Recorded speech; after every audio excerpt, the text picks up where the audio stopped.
Start with Michael Bridge from Sky, please. Nuno. Hello, Michael. Many changes last night, to be expected, but there was a mixture. Some were first-team players. Were there disappointing performances from those first-team players?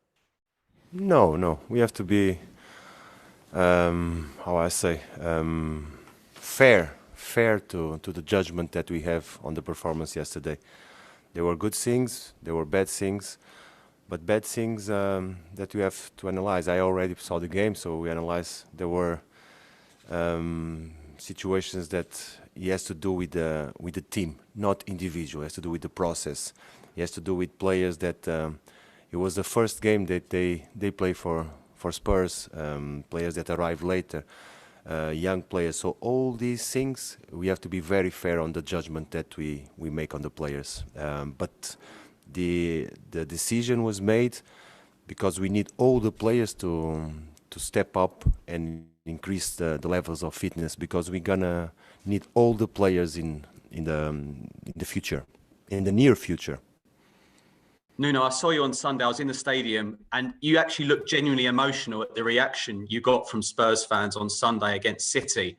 What will it be like for you to go back to Molineux? It's going to be special. Of course, it's going to be special. There were 4 years of hard work, 4 years that amazing, and the Wolves fans were so supportive and so good to us, that it's only love and respect that I have for the club, for the fans, for the players there, for the staff, because like I said, was 4 years of our life that we were together. Harry Kane's trained all week. Will he be back in your squad to face Wolves? He trained today. He trained good. He's going to train tomorrow, and tomorrow we're going to make a decision. I'm so sorry to keep on saying the same things, but this is how we work. It's a day-by-day situation. The decisions are made when we feel that we should make them, and we're going to take the decision who's going to travel tomorrow. Nuno, like you say, day by day, it feels a bit unfair on you, because you want to build a squad, you want to build a strong team here, you want to know what strikers you're going to have. Does there need to be a resolution here? We don't want this to drag till deadline day. But honestly, Michael, it's not unfair for me or fair. It's the reality, and the reality needs to be taken care with wise decisions. And the decision that we make, we go day by day, and all the players that are involved in training session are options for us. Thanks, Nuno. So the squad is the squad. Thanks, Nuno. Thank you. Thanks, Michael. We'll go to Jonathan Overend for PLP, please. Hi, Nuno. Hello.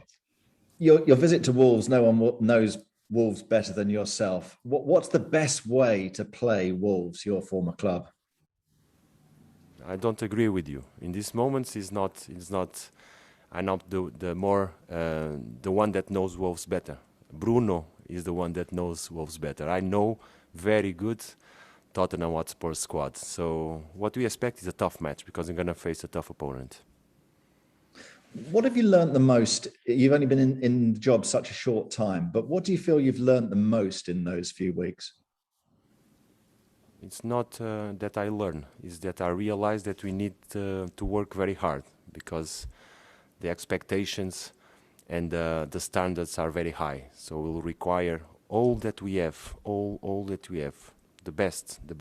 This is what I have learned. Every day we need to improve. Do you see a squad that has a variety of different ways of playing, Nuno? Will there be multiple systems that you will use with this group of players? We are building our own idea, but I don't see a variety of systems, because the idea is always the same. It's to be compact, to be solid, take advantage of the talent that we have. So we are building, but I truly believe that routines creates habits, and habits transform into character, and we want to build this character. So we'll stick with the same ideas that we showed from the previous game. I think we did a fantastic job against City, not so good yesterday. That gave us the chance to realize with the mistakes that we make. but we stick to our own ideas. And just finally from me, how much personally are you being kept up to date with the situation regarding Harry? Every day. Thank you. Thanks, John. Thanks, Jonathan. Ian Abrahams from TalkSport, please. Hi, Nuno. How are you? I'm okay, Ian. Nice to see you. And you. Can I ask what reception you're hoping to get or you expect to get from the Wolves fans on Sunday? I don't know. I will go there with focus on my job, but with a lot of respect when I enter Molino, because like I said, it was 4 years of our life that were huge for everybody. So on my part, I will go there, like I say, focus on my task, but with a smile on my face. I'm sure they'll be respectful to you as well. As you've seen in the last week at Spurs, you go from great wins to the club being in crisis. The win over City to last night being in crisis. Is that very hard to manage when there's no kind of like middle ground? It's either everything's fantastic or, as I say, you're in a crisis. It's not hard because it's reality, and I'm so used to ups and downs, not only in football but in life, that I deal pretty well with this situation. And I think the players also must realize that this is football, and football gives you a chance to put things right. And Sunday we have a chance to put things right and recover the good mood. You're obviously going to decide about Harry Kane and whether he plays on Sunday nearer to the time. Can I ask you about the importance of Heung-min Son? Whether Kane stays or whether Kane goes, how important this season is Sonny to Spurs? Son is a very talented player, a player that is happy. So it's good to have him. But not only Sonny, all the players are very important for us, very important. Because the competition is a cycle. It's a cycle. So we have to realize that players that play now, maybe they decrease. We need someone to go again. And so all the players, it's not individually players, it's all the squad. And they know that. And my last question, I've spoken this morning to Mikel Arteta, Rafa Benitez and Thomas Tuchel already. And they've all had problems with COVID in their club, affecting players who can't play or couldn't play last weekend and may not be able to play this weekend. How much do we need to remember that although we've got full stadiums and although football is back and looks really normal compared to what it was during the pandemic, actually we need to be careful and maybe advise your players not to go into the crowd if they score a goal or to get vaccinated? I mean, just talk to us about that.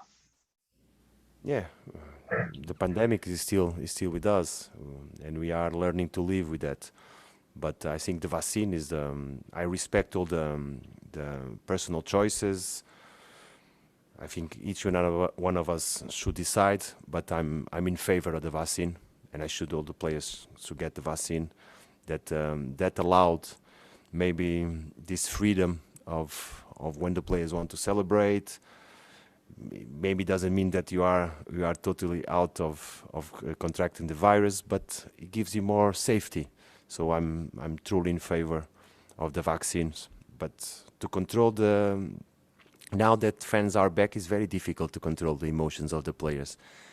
If they score, if they want to go in the crowd, how can you stop it? Cheers, Nuno. Thanks a lot. Thank you. Thank you, Ian. Thanks, Ian. Alistair Gold, please.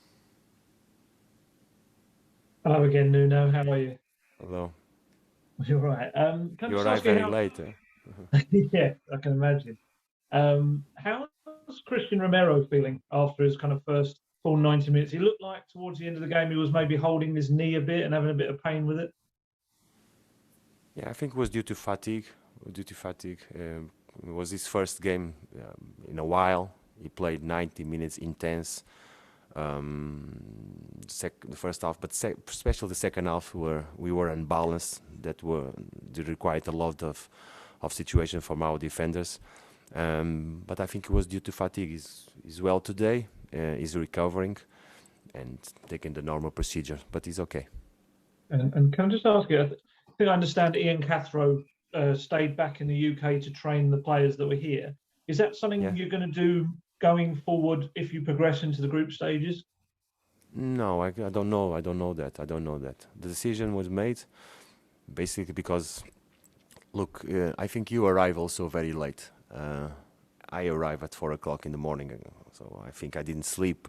So if I have to prepare the game, if I'm a football player and I have to prepare the game like we did today, with 3 or 4 hours of sleep would not be the best way.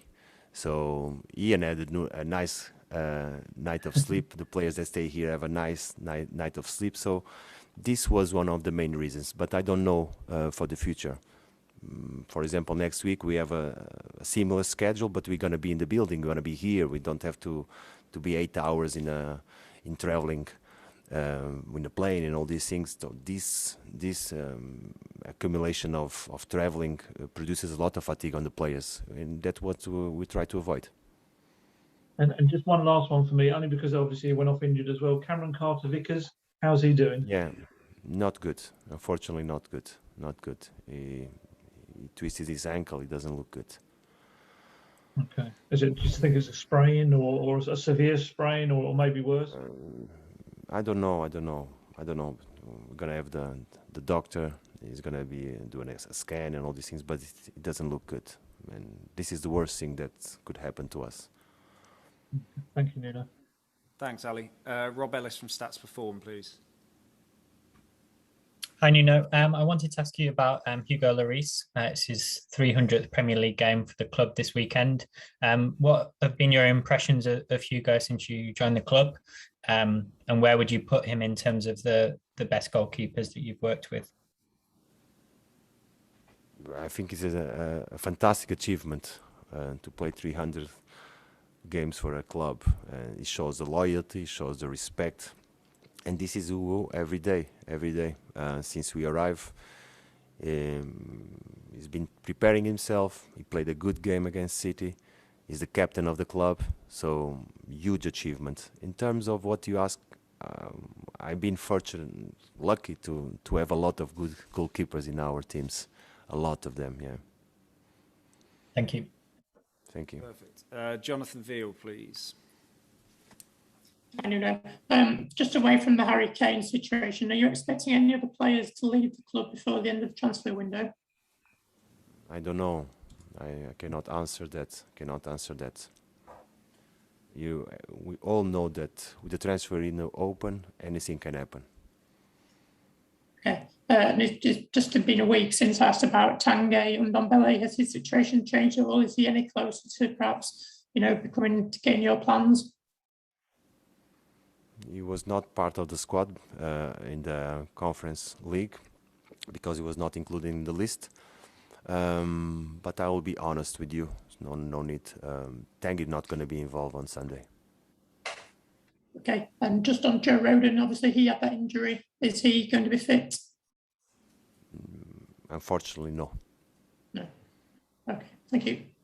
Thanks, Jonathan. Time for one more in this section. So Jerry Cox, please. Hi, Nuno. Are you well? I'm okay, thank you.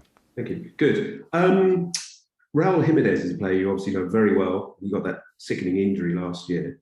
Have you been in touch since he returned? He obviously came back into action last week and you'll see him tomorrow. Is he someone you kept in touch with? Yes. First of all, I think everybody in football is delighted that Raul is back after that situation. And it's so good to see him again and playing football. That's the most important part because it was really, really serious. And I met him not so long ago. We had a chance to speak. Huge admiration for Raul, and I'll be delighted to give him a big hug on Sunday. I don't know if you saw the interview last week, but he said, people told him he was lucky to be alive. Does that sort of injury and that situation put other things into perspective sometimes when, fans complain about this and that and managers get upset about certain issues? You have to put in perspective that it can be life or death. We felt it when that happened. Everybody felt it. Everybody that was there, and the friendship that I have and everybody has with Raul was very, very traumatic. And like you said, it puts everything in perspective. Like the pandemic puts everything in perspective. We have to enjoy life. Thank you. Good luck. Thank you. Thanks, Jerry. We'll move on to the embargoed section now for 10:30 p.m. tonight.